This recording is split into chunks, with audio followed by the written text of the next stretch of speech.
on the eighth reason why you should buy a helmet. Every helmet is a picture-perfect replica of the future DP of Medley Toastmasters. Please buy a helmet. Today, let's move on to the next speaker. And before I introduce him, let's call the next evaluator, Toastmaster Alex, to give the objectives of our next speaker. Good evening, everyone. Our speaker is attempting Project 10. The objectives are to inspire the audience by appealing to novel motives and challenging the audience to achieve a higher level of beliefs or achievement. Appeal to audience needs and emotions using stories, anecdotes, and quotes to add drama. Avoid using notes. The time allotted for this speech is 8 to 10 minutes. All of the speech. Thank you. The next speaker is giving the CC10 from the CC manual. To introduce him, he works as a techno banker. Even though he's not a charter member of this club, he works in Standard Chartered Bank. He holds the world record for wearing formals to the maximum number of meetings ever in Toastmasters. Give a big hand for Toastmaster Balamurali. Toastmaster Balamurali, to believe Toastmaster Balamurali. William Shakespeare famously said, "Our doubts are our praises." This is in a famous book called Measure for Measure, in which he talks about self-belief. He talks about the value of self-belief in our life and what makes us click in life. Why self-belief is very important for us to succeed in life. A young intern, in fact a medical student, was sitting in his home one day and was looking at this piece of paper, and he found out that he was actually short of money. He hasn't paid his rent for the last 2 weeks, and he didn't have much to eat also. Things were very difficult for him. He thought probably his future was at stake. He didn't even know how he was going to complete his medical education. In fact, the only family he had, his mother, he lost his mother some 7 months ago, so he had nobody to depend on. Things were looking very, very bleak for him, and he was wondering, he was looking very depressed. At that point of time, it struck to him that his situation is a little bit comical because there are a lot of things going well for him. First of all, he was an young man, 21 years old. He has full strength in his body and full strength in his mind. He was big-spirited. So the world was in front of him, and he has got all the energy as well as the strength the world to achieve what he wanted to do.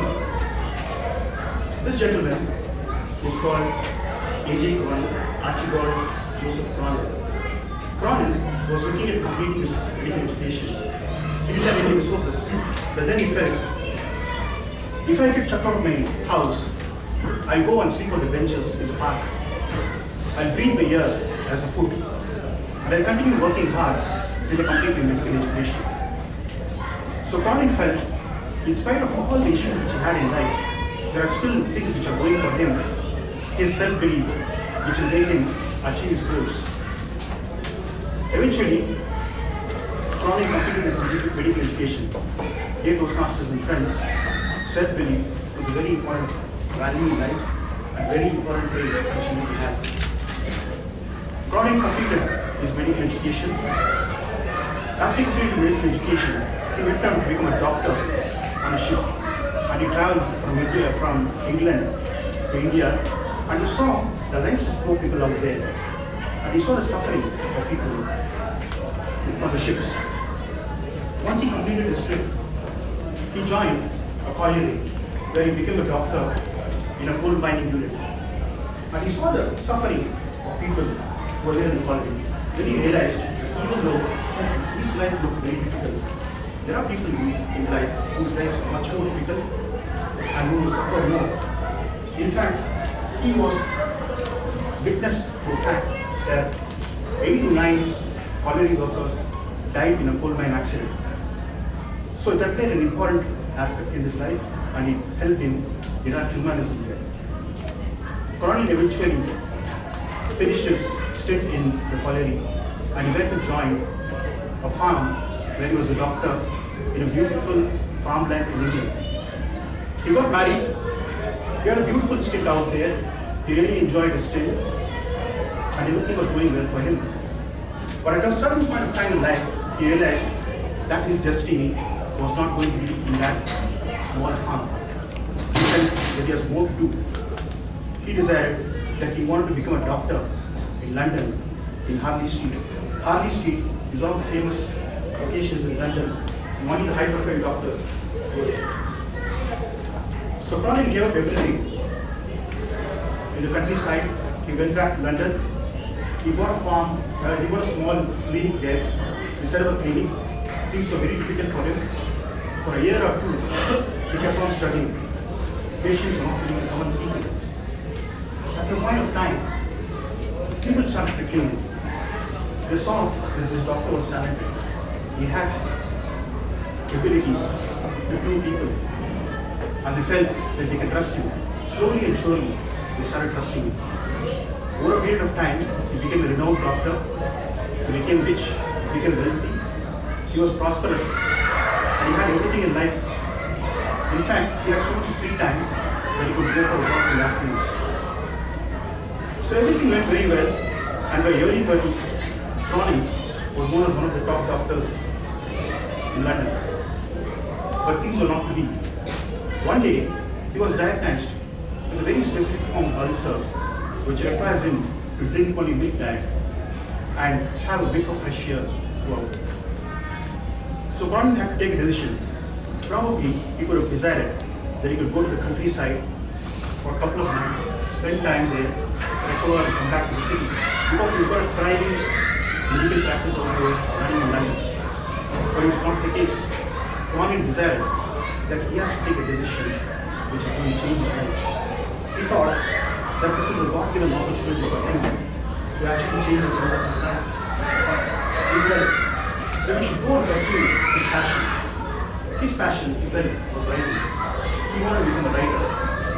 And even though he was not a medical profession, he felt he should take this chance. So he sold his practice, a thriving, beautiful practice in London, and went back to the countryside, much to the chagrin of his wife. He reached the countryside. He spent 2 months trying to write a book, but no avail. His mind was not working. The words were not flowing. Eventually, after 2 months to 3 months, he started writing his book. 6 months later, his first novel came out, Hacker's Chasm. Cronin allowed it to be published, and it was a total runaway success. Cronin never turned back to his medical profession. He decided to be a full-time writer. Hacker's Chasm, Citadel, so many other books, Adventures in Two Worlds. There was a spate of books which Cronin wrote.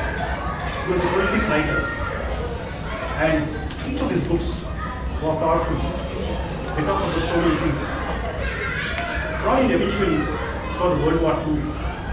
He wrote about World War II in his books, in his chronicles.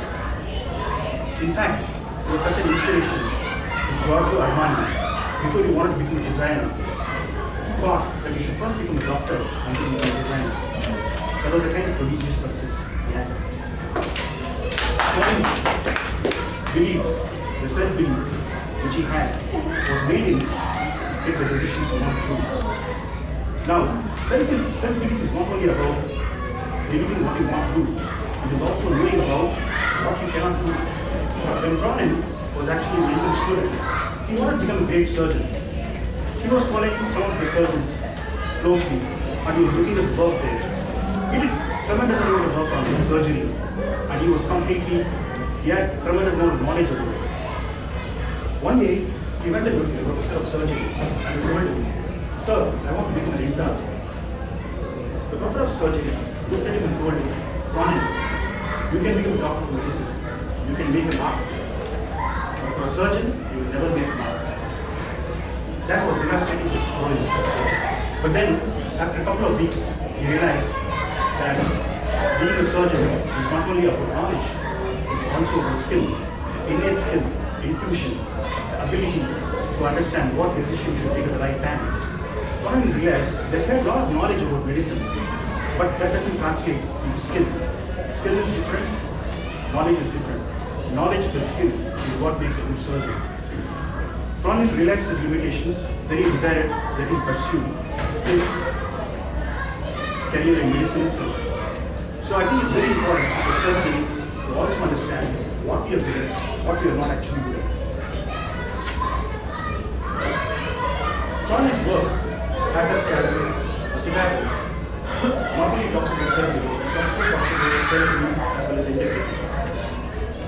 When he wrote about Hatters Castle, he wrote about the people who were calling his own minds, where he said the doctors actually want to make a fast buck and they take people for a ride. This was very important piece because this became a very controversial piece in London, and eventually doctors, the profession of doctors decided that they had to do a revolution in the health service to ensure that people do not get fleas. So Cronin was a great inspiration for me also. In fact, I believe there is any trait which is important. The most important trait is self-belief. A lot of people, if you ask them, what is it which is important for your success, they'll tell you it's hard work, luck, perseverance, all for the happen network. But I feel that self-belief is something which is one notch higher than once you have self-belief, the rest of the things will fall into place. So self-belief is a very important trait, more to the postmaster trait.